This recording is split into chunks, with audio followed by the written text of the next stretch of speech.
Boa noite, meus queridos irmãos. Estamos mais uma vez hoje aqui para falarmos sobre o primeiro e o segundo Adão. Vamos para a segunda parte dessa mensagem. Nós queremos hoje enfatizar o acontecimento que está acontecendo no Rio Grande do Sul. Existem muitas profecias programadas pelos homens, muitas profecias relacionadas à destruição do estado do Rio Grande do Sul. Tem muitas pessoas que profetizaram que toda esta mortandade que aconteceu no estado do Rio Grande do Sul são consequência do pecado do povo gaúcho. É uma situação difícil de se entender e até mesmo compreender. Quem tem entendimento, calcule, pensam, né? Mas o pensar do homem é um pensamento diferenciado do pensamento de Deus. O Rio Grande do Sul foi sempre um estado difícil de se conviver. Realmente foi e é um estado onde existe poucos cristãos. Lá, o umbandismo, a feitiçaria, a idolatria é o que predomina o estado do Rio Grande do Sul. Podemos citar, por exemplo, algum exemplo. Em 1735, o estado do Sul recebeu uma leva muito grande de escravos. Povo que veio da África, mulheres, homens, velhos, jovens, crianças, para ajudar na mão de obra aqui no Rio Grande do Sul. Houve uma época em que o Rio Grande do Sul começou a crescer gradativamente, a sua economia começou a se desenvolver, mas na realidade, todo o desenvolvimento cultural estava em Pelotas. Vinha gente até da França estudar em Pelotas. Foi o centro da cultura no Brasil naquela época. Só para vocês terem uma ideia, 85% de todos os habitantes do Rio Grande do Sul eram de origem negra, todos afrodescendentes. Havia menos de 30% de brancos, era tudo afrodescendente. E veio muito escravos. Os coronéis compravam grandes números de escravos para trabalhar em suas fazendas. Na realidade, o gaúcho, ele nunca gostou de trabalhar. A verdade é essa. Hoje não. Hoje o Rio Grande do Sul é diferente, a coisa mudou. Estou falando no tempo da escravidão. No tempo da escravidão, a cultura era enorme e o desenvolvimento industrial, tecnológico, agro, foi tudo consequência da mão de obra dos escravos. Os coronéis da época botava os escravos no pelourinho, até matava arrelhos, né? Eles eram submissos à sua autoridade, e os próprios coronéis também usavam as jovens negras, bonitas, para fazer filhos.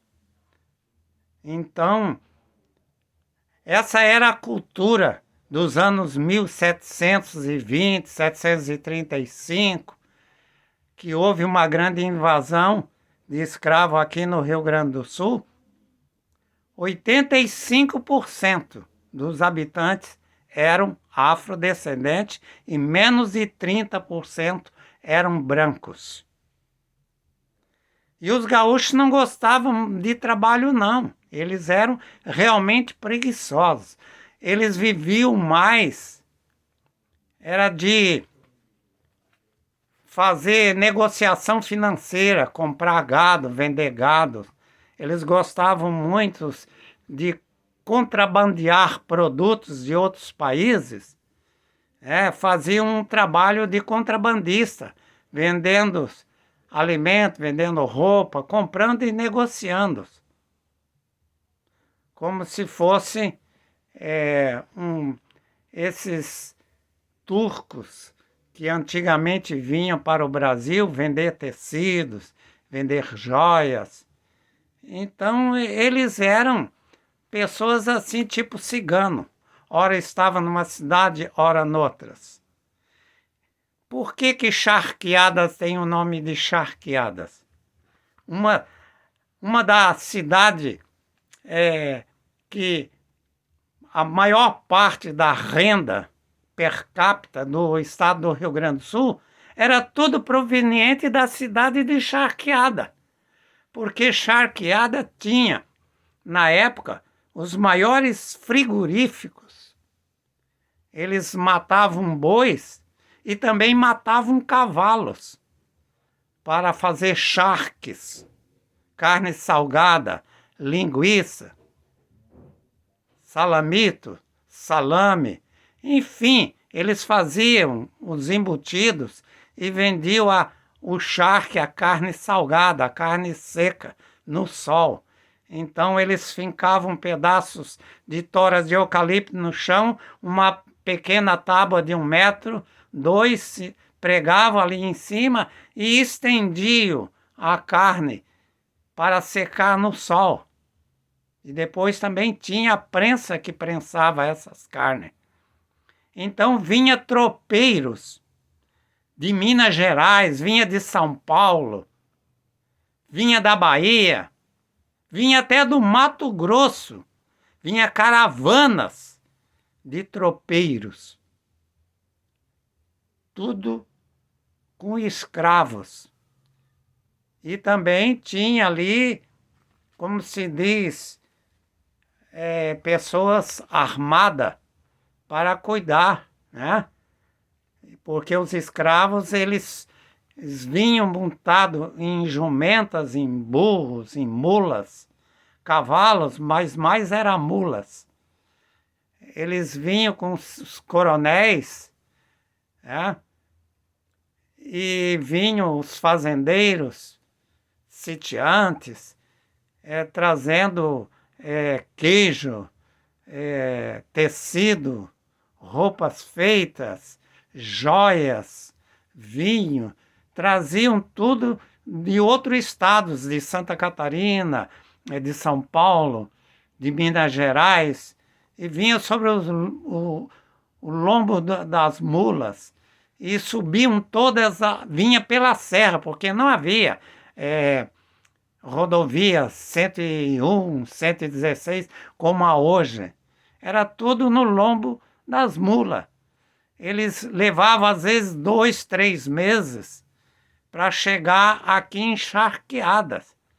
Então, ficava aqui, carregavam, levando charques, carne salgada, embutidos, para levar para São Paulo, para Minas Gerais, para ser vendido. Era assim, não havia caminhão, rodovias. transporte, logística, como há hoje. Não, era tudo. A riqueza do Estado era tudo levado em lombos de animais. Subiam aqui a Picada Café, entrava ali por Novo Hamburgo, Picada Café, passava por Caxias do Sul, subiam a serra e ia embora. Então, tudo era feito por tropeiros. Então, é exatamente isso aí. Então, e junto com os escravos, veio o espiritismo. Por exemplo, a Umbanda, né? Já tinha o catolicismo também no Brasil. Então, hoje nós temos no Rio Grande do Sul muita idolatria, é um estado idólatra. Por exemplo, em Porto Alegre nós temos a Iemanjá, a rainha do mar, como eles dizem, né? Então eles fazem oferendas, atiram no mar, faz aquelas caravanas de barco todos os anos, são milhares de pessoas. Por exemplo, eu morei 38 anos, ou 48 anos, eu não me lembro direito, mas eu acho que foi 48 anos no estado do Rio Grande do Sul. Eu fui pastor em Novo Hamburgo, fui pastor em São Leopoldo, fui em São Lourenço do Sul, fui também pastor em Pelotas e fui pastor também em Rio Grande, a capital da Umbanda, da Quimbanda. Você andava, me lembro, tu não andava 100 metros sem encontrar um despacho, né? Alimentos sacrificados aos ídolos, aos deuses, aos Exus, e eram colocados nas esquinas, cachaça, galinha assada, farofa, todos os tipos de alimentos oferecidos aos demônios.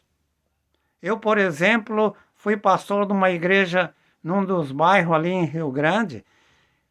Grudado na parede da igreja era um centro de Umbanda. Por exemplo, na hora do que eu estava fazendo o culto, os demônios encarnavam e gritavam iguais a porcos nos chiqueiros, roncavam, e exatamente igual a porco quando estão brigando entre eles. E a gente ouvia toda aquela cena do outro lado da parede, era a nossa igreja. Oramos durante 6 meses para que Deus fechasse aquele centro de Umbanda.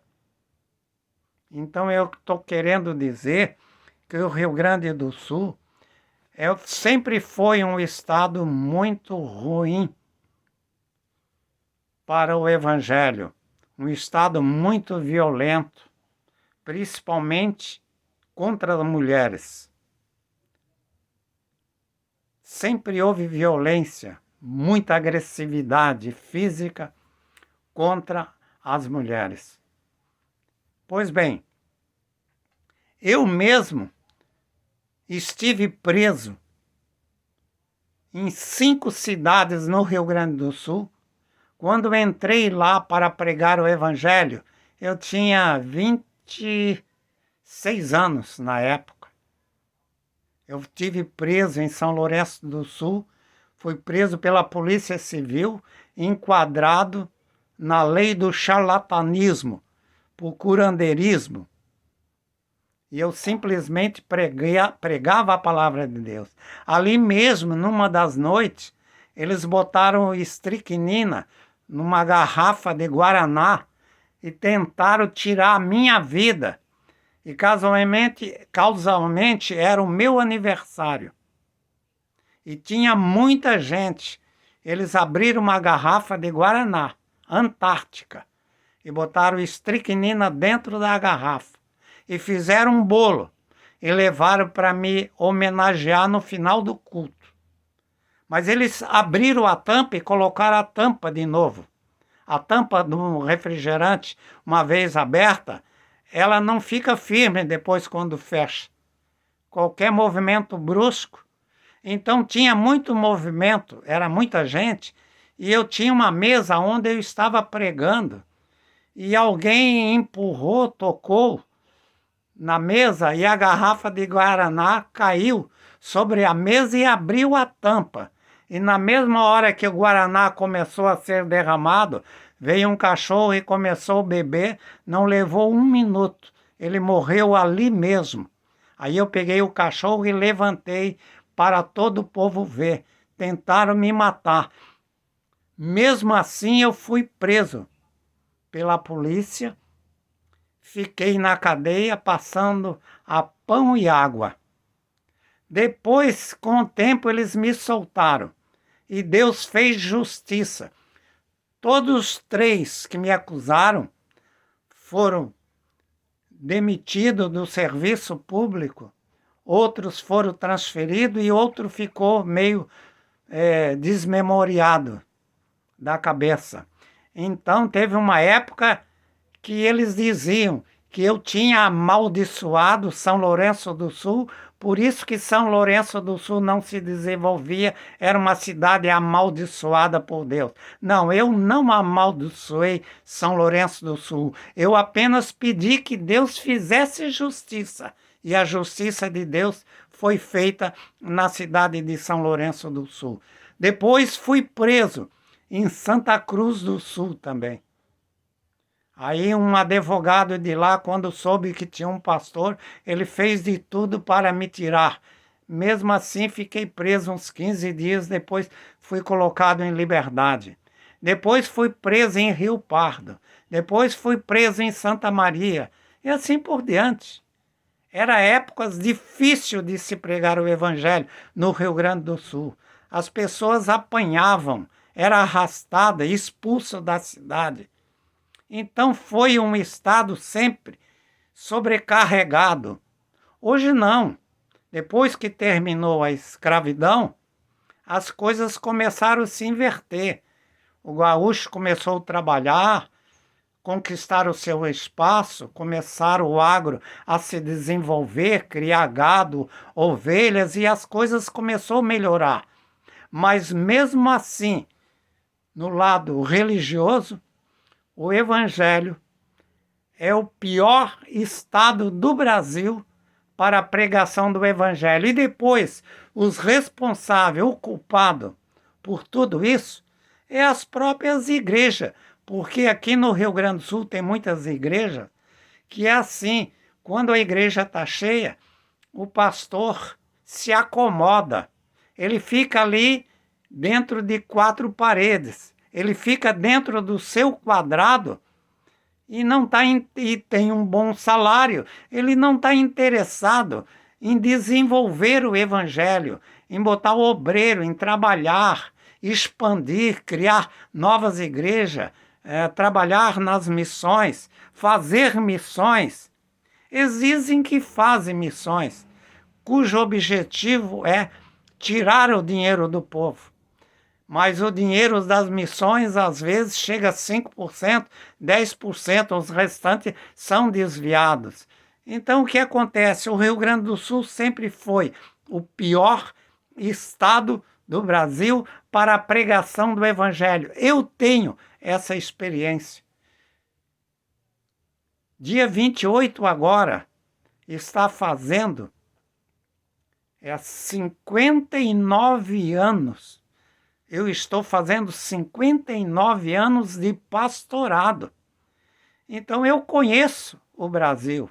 Fui pastor em Minas, em várias cidades. Fui pastor em Goiás, catequizei os índios, Chavante em Goiás, deixei igrejas lá na selva, me alimentava de cobra, comia carne de macaco e comia tudo que os índios comiam.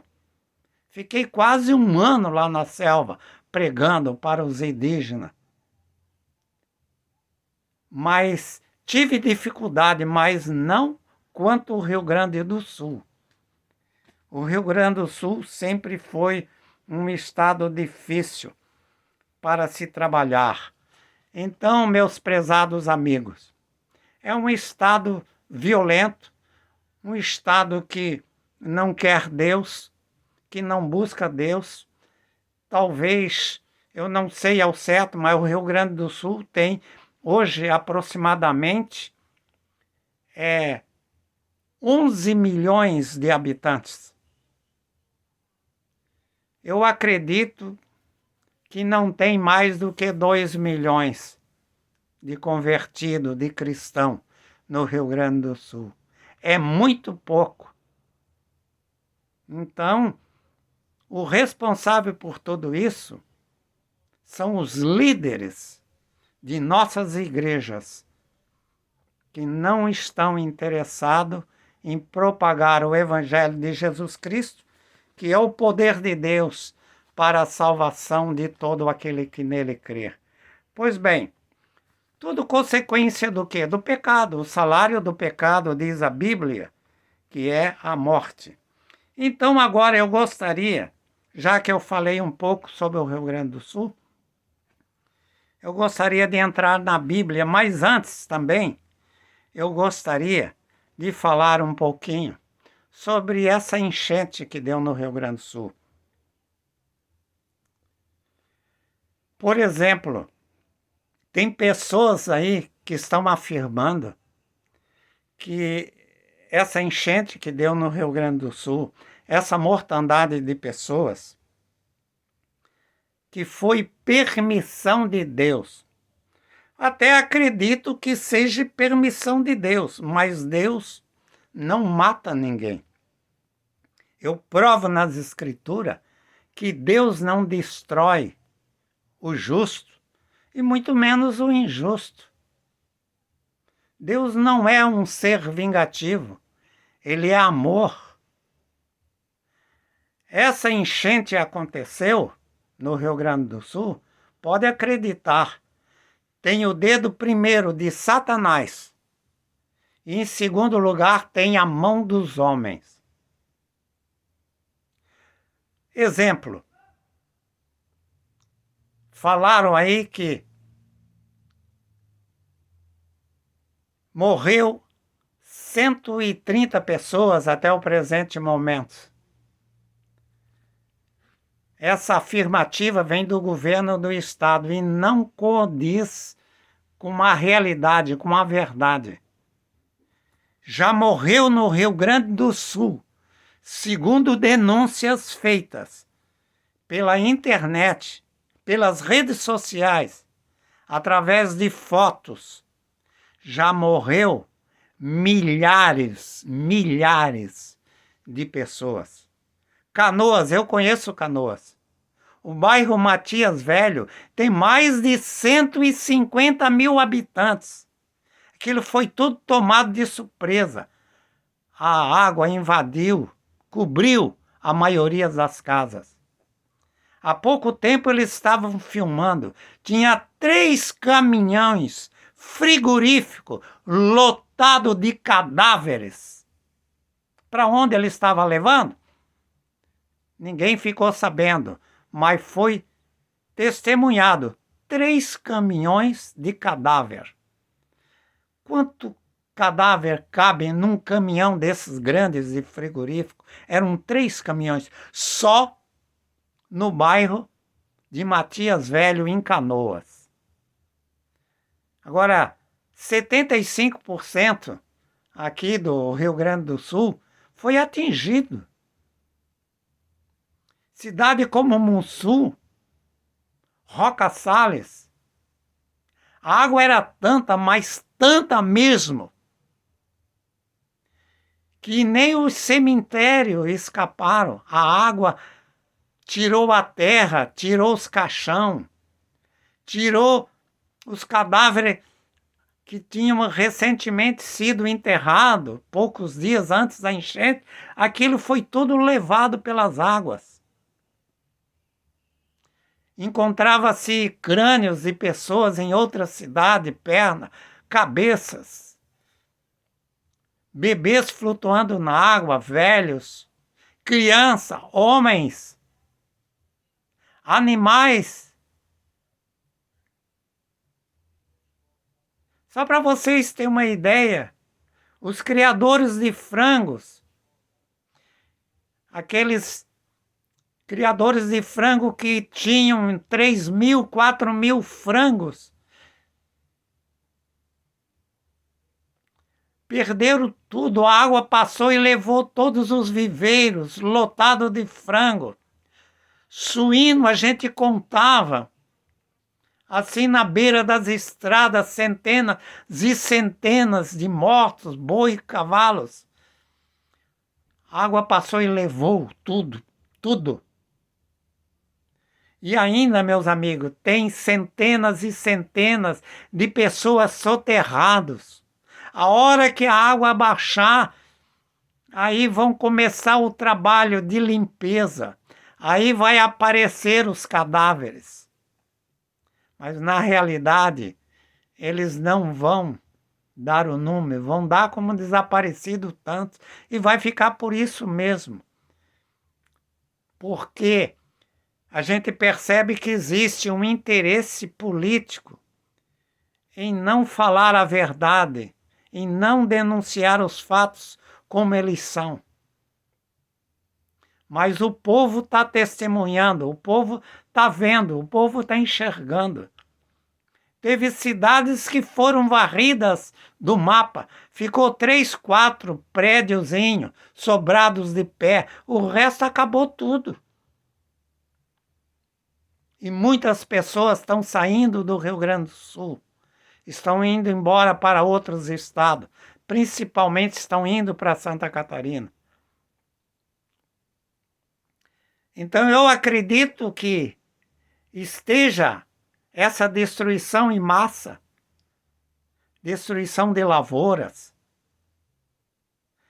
tudo está relacionado ao pecado, porque o povo virou as costas para Deus. Isso sim é verdadeiro. Isso é bíblico. Isso é jurídico. Isso é social. Isso é moral. O povo virou as costas para Deus, assim como fez Sodoma e Gomorra no passado. Ele estava interessado em ganhar dinheiro, em praticar sacrifício, em servir a outros deuses, matar crianças em sacrifício, fazer tudo aquilo que desagradava aos olhos de Deus, e amar e adorar a uma vaca, adorar a um animal, adorar ao sol, abraçar uma árvore e dizer que é o Deus energia, né? Que as pessoas têm que crer no pensamento positivo e não na fé em Deus. Então tem pastores hoje pregando a filosofia do ideal, da pessoa tem que crer no positivo, não no negativo. Está entendendo? E estão indo para o lado da psicologia. E estão deixando Deus de lado. Eles estão amando cultura, religiosidade. Eles estão amando a si mesmo. Estão deixando de crer naquele Criador que fez o céu e a terra. Deus criou os animais. Deus criou o homem à sua imagem.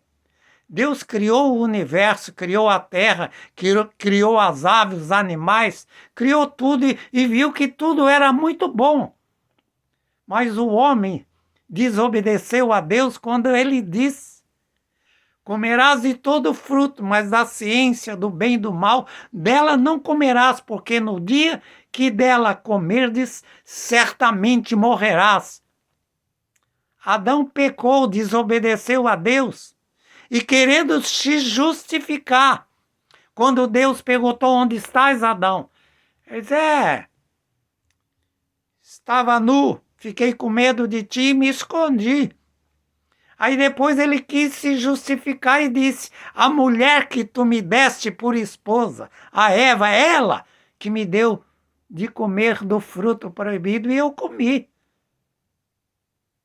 Quer dizer, Deus deu livre arbítrio, ele podia fazer o que ele quisesse, mas ele desobedeceu a Deus. Ele pecou. Só que o pecado não nasceu ali no Jardim do Éden. O pecado é pré-histórico. Ele já existia antes da fundação do mundo, antes da criação do homem. Quando Deus criou os anjos, Lúcifer, ele quis ser igual a Deus. Ali ele pecou.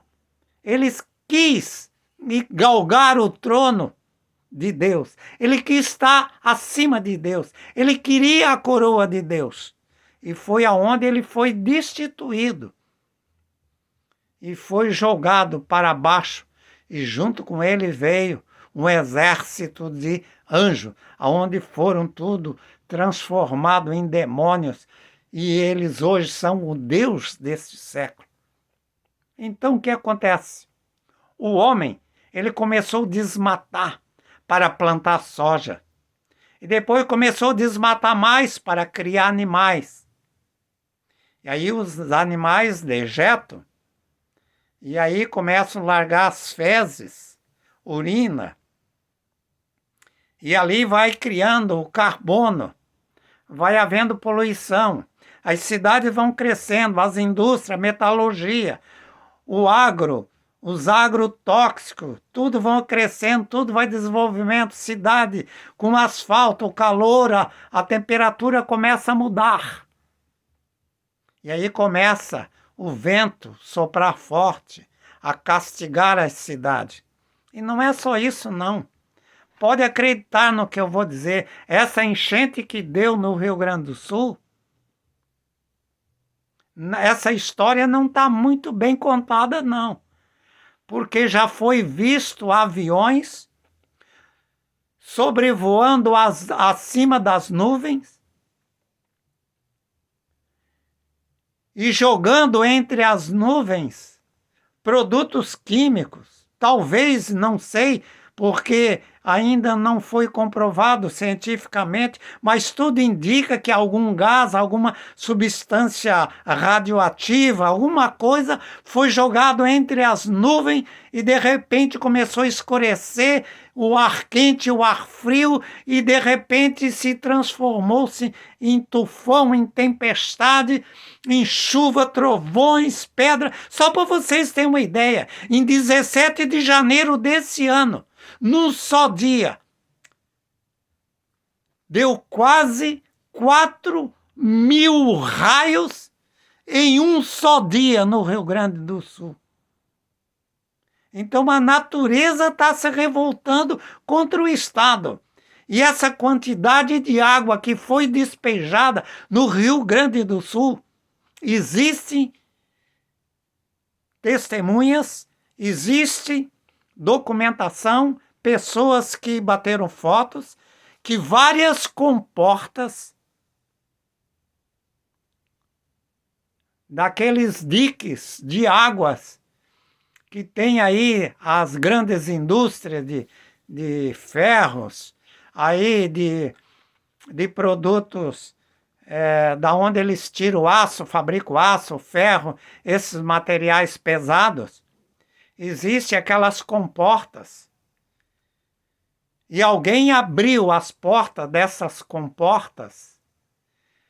Parece que foram 5 comportas no Rio Grande do Sul que foram abertas e foram comprovadas que não existia mais água. Eles aproveitaram a tempestade de chuva, vento, trovões, chuva de pedras, tudo que foi de ruins, e abriram as comportas. E as águas desceram pelas serras, levando montanhas, levando casas, desabando e destruindo homens, mulheres e crianças. Essa é a realidade. Aí alguém está culpando a Deus. Dizendo que Deus quis assim, que foi a vontade de Deus matar. Ora, Deus manda o sol, a chuva, para o justo e para o injusto. E Deus não iria matar o justo junto com o injusto. Isso é antibíblico. Isso não existe.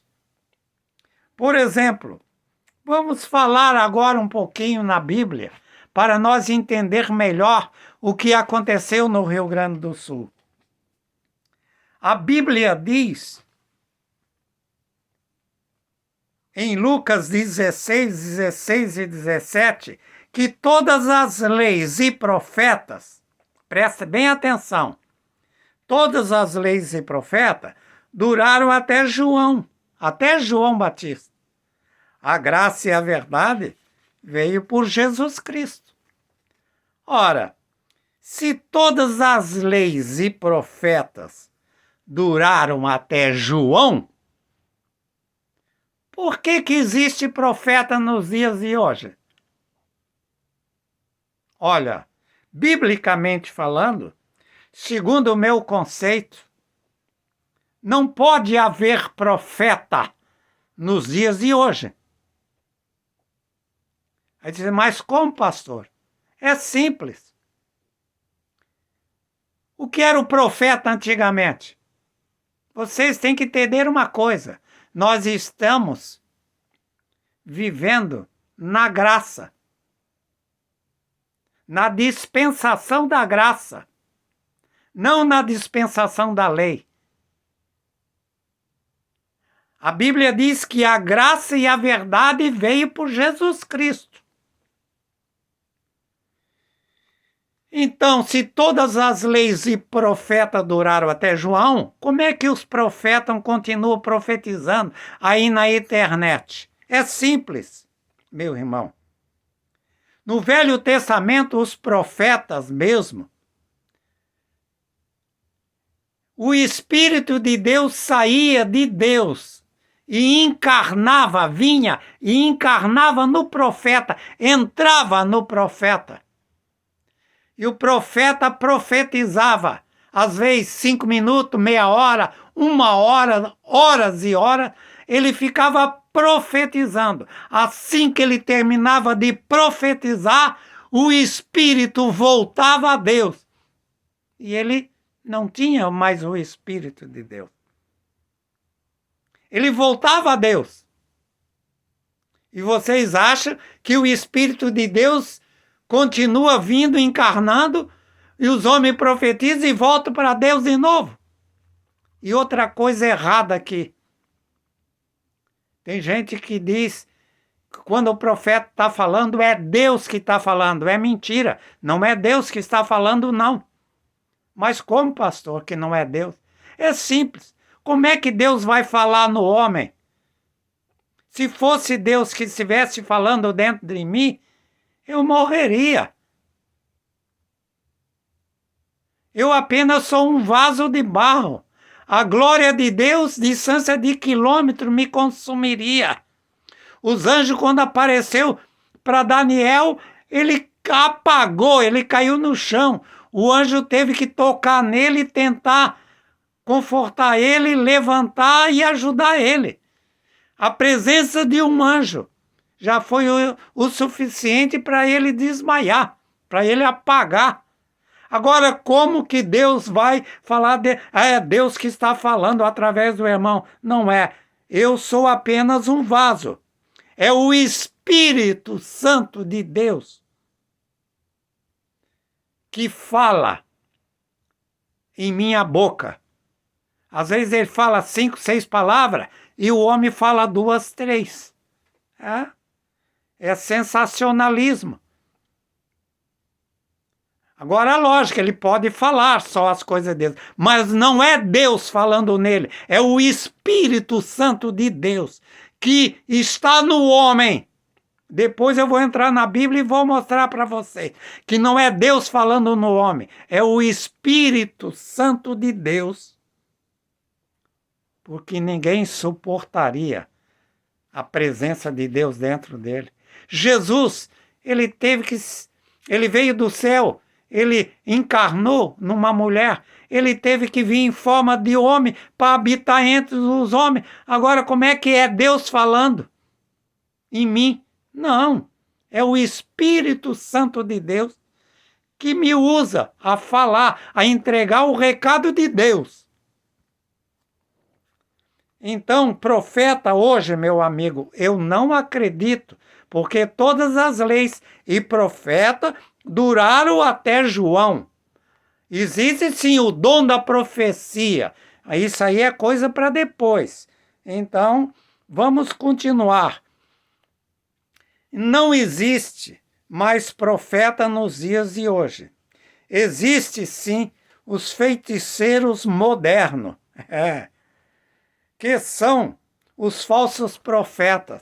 Hoje tem até mulheres aí na mídia profetizando que nem os pastores. Isso aí são adivinhos. São falsos profetas. Assim como tem pastores fazendo curso de hipnotismo para derrubar membros de igreja, dentro de igreja, dezenas e dezenas eles derrubam, porque é real. E aí eles dizem que é demônio e passa até por cima do corpo deles. Depois, num simples bater palmas, eles despertam e a pessoa volta ao normal. Eles dominam a mente das pessoas com hipnotismo. É um estado hipnótico. A pessoa apaga e fala também o que eles quiserem falar, eles falam. Então aí dizem que há demônios. Então a coisa está indo. São tudo feiticeiros modernos. Isso aí não tem nada de Deus. É sensacionalistas. Tem profecia hoje para todos os gostos. Tem profecia para casar, tem profecias para separar, tem profecia para comprar carro, tem profecia para comprar fazenda, gado, tem profecia até para o camarada jogar e ganhar na loteria. Eu já vi profecias assim. E aí? É a mesma coisa na Segunda Guerra Mundial. Os pastores da Alemanha oravam para os alemães vencer a guerra e matar todo mundo. Já os ingleses e os italianos oravam e o Papa dava também a bênção para eles vencer o inimigo. Aí eu pergunto, aonde fica Deus numa guerra? De que lado ele está? Ele diz, não matarás. Então Deus não está em nenhum lado. Deus é neutro. Ele deu livre arbítrio para o homem. Se ele quisesse matar ou matar os outros, o problema é dele. Mas a lei existe, não matarás. Se ele pegar uma faca e for matar o próximo, Deus não vai pegar na mão dele. Não pega, não. Agora, lógico, ele vai responder pela lei dos homens e depois também vai responder pela lei de Deus. Então, prezados amigos, então hoje tem profecia para todos os gostos. Vou citar um outro exemplo. Eu não vou citar o nome porque eu não gosto de citar, mas tem uma profeta muito conhecida no Brasil que profetizou. Está na mídia aí para todo mundo ver. Não só ela, muitos, até pastores, que dia isso foi profetizado muito antes. Novembro, dezembro, janeiro e fevereiro, que até o dia 30 de março ia morrer duas personalidades políticas e que eles iam ser velados no Congresso. E um ia estar usando a faixa presidencial. E do outro lado, o outro político. Dia 30 de março. Olha, morreu? Botava até a fotografia do cara que ia morrer. Ele morreu? Não. E foi velado algum corpo no Congresso Nacional com uma faixa presidencial? Também não. E olha, é uma mulher profeta famosa. Diz que tudo que ela fala se cumpre. Então hoje o que nós temos dentro das nossas igrejas são fanatismo religioso.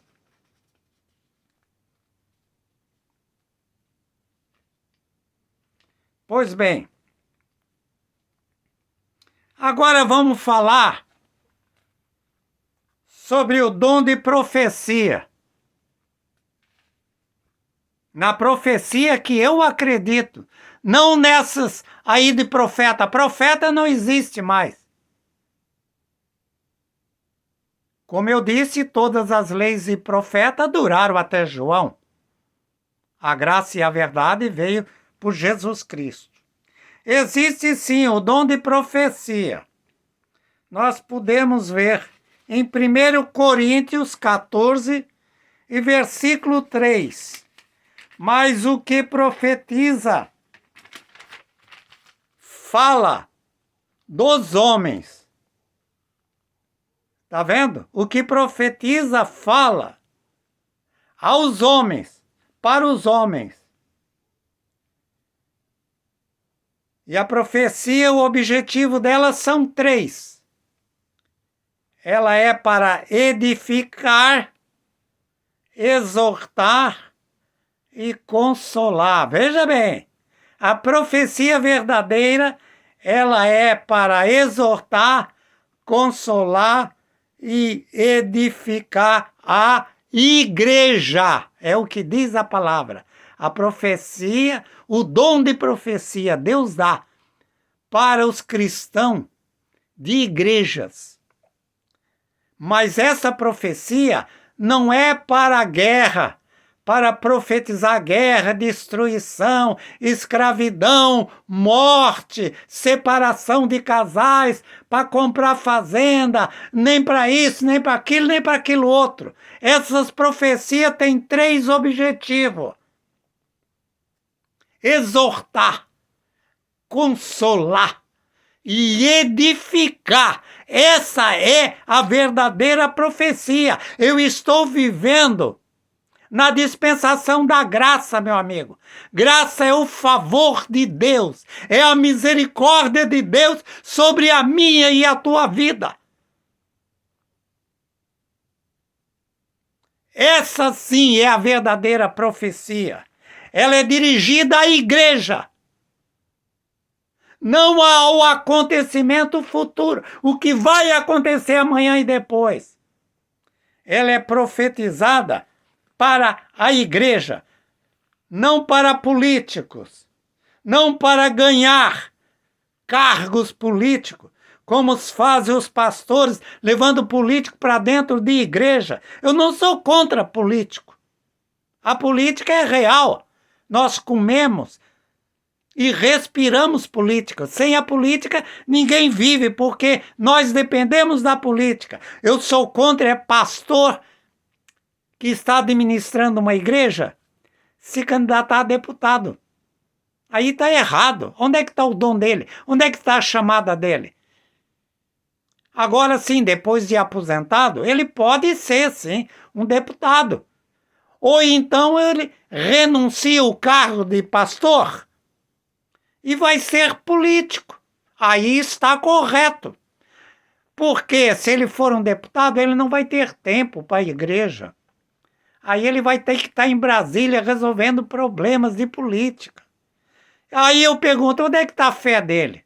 Onde é que está o dom dele?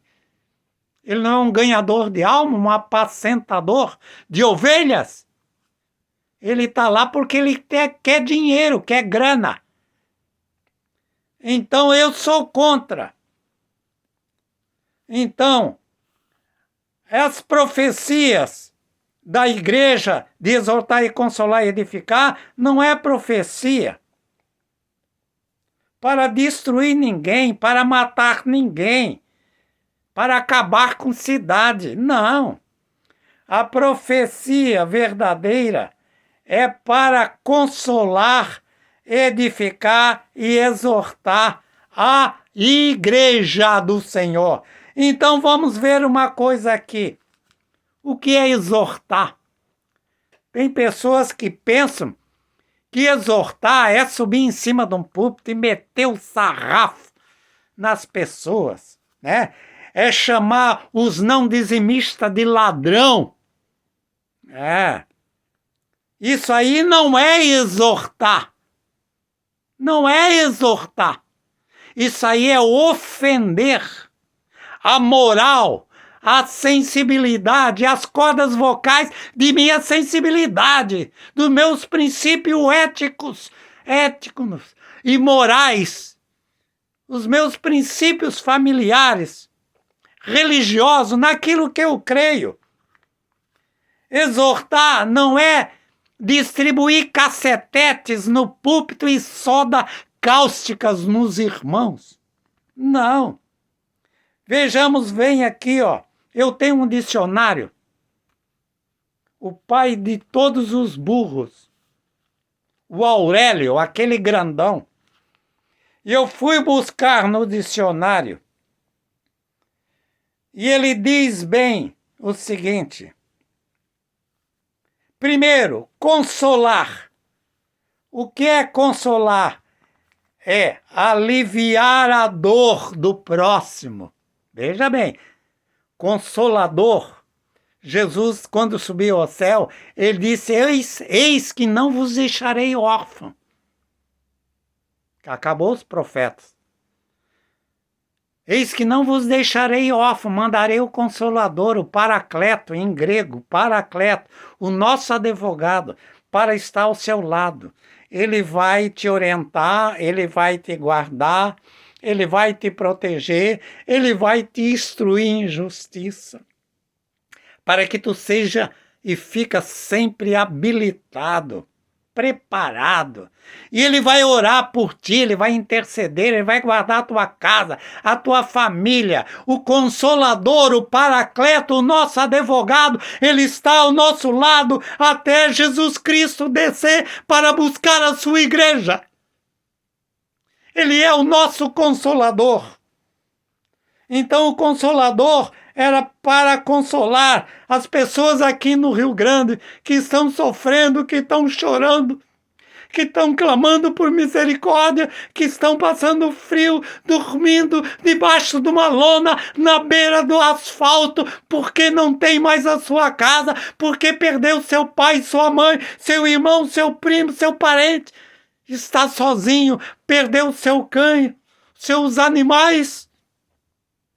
Essas pessoas precisam ser consoladas pelo nosso consolo, pela nossa palavra de amor, pelo nosso carinho, pelo nosso afeto, pela nossa solidariedade, levando um prato de comida para matar a fome desses míseros farrapos humanos, que hoje não possuem nada.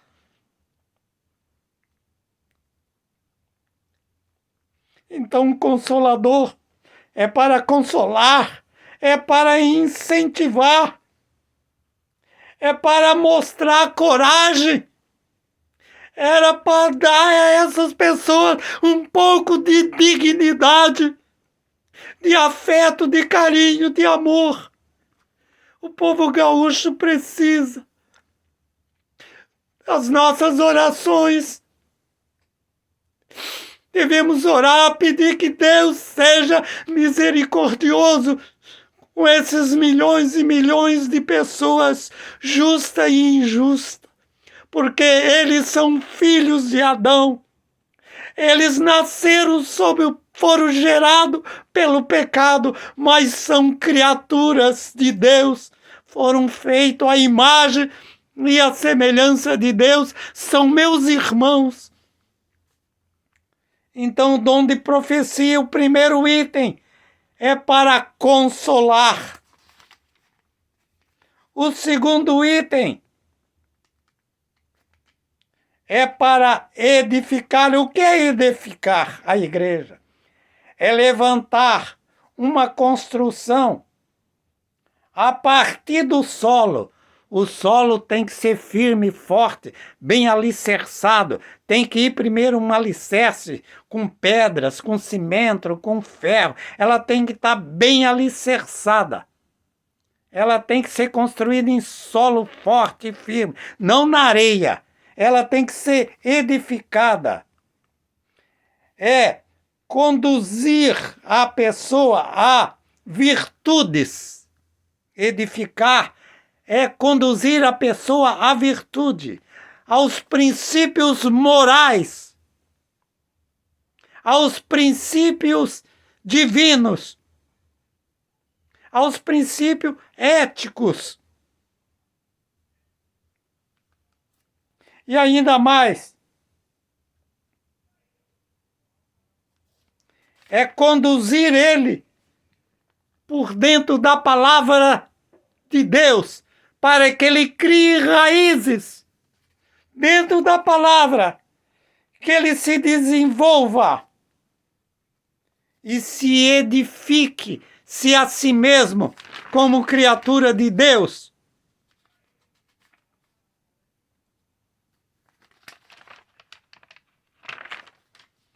Então, prezados, isso aí é exortar, consolar. Consolar não é maltratar. Consolar é distribuir carinho, amor e etc e tal. Deus não mata ninguém. Ele quer que todos os homens vivam. E como eu falei, exortar não é distribuir soda cáustica, nem cacetetes. Não é falar mal da moral dos outros, não. Exortar é procurar educar a pessoa no caminho que ele deve andar. Não é ofender os princípios morais dele. Não é odiar, porque tem profecia aí cheio de ódio, de ira e de vingança, dizendo que é a mão de Deus. Deus não mata ninguém. Ele quer que todos os homens vivam. Ele é bom em todo o tempo, mas adverte a todos os homens: não matarás, amarás o teu próximo como a ti mesmo. O que diz a Bíblia em Mateus capítulo 7, 9 e 11. Veja bem, qual dentre vós, homens, que o seu filho lhe pedir ao pai um pedaço de pão e ele daria a ele uma pedra? Se o filho lhe pedisse um pedaço de pão, o pai daria a ele uma pedra? Com certeza que não. E se ele lhe pedisse um pedaço de peixe, qual é o pai que lhe daria uma cobra? A palavra de Deus está fazendo essa pergunta. E depois embaixo diz, de Mateus 7, 9 e 11, diz o seguinte: se vós que sois maus, sabeis dar coisas boas aos vossos filhos, quanto mais o vosso Pai Celestial, que dará coisas boas. Quanto mais o vosso Pai Celestial, que dará coisas boas aos vossos filhos, aos que pedirem. Então, se você pedir a Deus coisas boas, Deus vai dar coisas boas. Se você pedir coisas más, Deus não vai ouvir esse pedido, porque Deus quer que ninguém se perca, mas que todos venham ao arrependimento. A festa nos céus, quando uma pessoa se converte ao Senhor. Olha, esse assunto é um assunto muito longo e nós ainda vamos fazer mais algumas mensagens sobre a continuação dos filhos de Adão, ou sobre o primeiro Adão. Então, nós somos herdeiro do primeiro Adão, que foi expulso do paraíso por desobediência a Deus. E uma nação, quando desobedecem a Deus, Deus permite que as coisas aconteçam, mas não é a mão de Deus, e sim a mão de Satanás. porque Satanás veio para roubar, matar e destruir. E Jesus veio para dar vida e vida com abundância. Então Deus não mata ninguém. Então vamos fazer uma oração. Se você quer entrar em contato comigo, você quer anotar o meu telefone, quer pedir uma oração para mim, pode entrar no WhatsApp, Pastor Wilson dos Anjos. Telefone é da área 48, é 991 10 0097.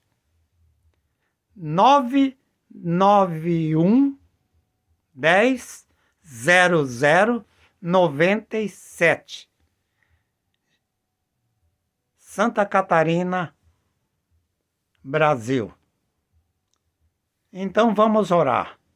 Eterno Deus e Pai de nosso Senhor e Salvador Jesus Cristo, chegamos ao trono da graça e te pedimos, ó Deus, a tua misericórdia sobre o Rio Grande do Sul. Tenha misericórdia, Senhor, daqueles que estão em situação difícil nesse momento, aqueles que precisam de uma coberta para dormir, aqueles que precisam de um casaco de lã, uma roupa quente, Senhor.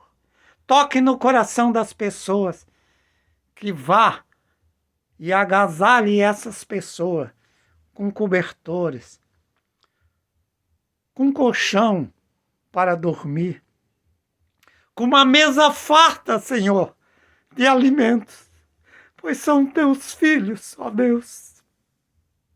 Estende tuas mãos, Senhor, sobre todas as vidas que estão com dificuldades.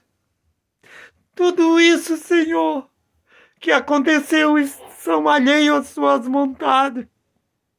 Eles querem viver em paz, em alegria, em harmonia com os seus. Abençoa as fazendas, os sítios, os animais que ainda restam. Supre as suas necessidades. Olha, Senhor, com olhar de ternura e misericórdia para o Rio Grande do Sul. Eles precisam de ti, Senhor. Assim como o pássaro precisa das asas para voar, assim como o navio precisa das águas para navegar. Ó Deus, abençoa o Rio Grande do Sul. Abençoa o Brasil. Assim nós te rogamos. Nós te agradecemos em nome do Pai, do Filho e do Espírito Santo. Amém. Que Deus vos abençoe e um beijo no coração de todos vocês. Muito obrigado.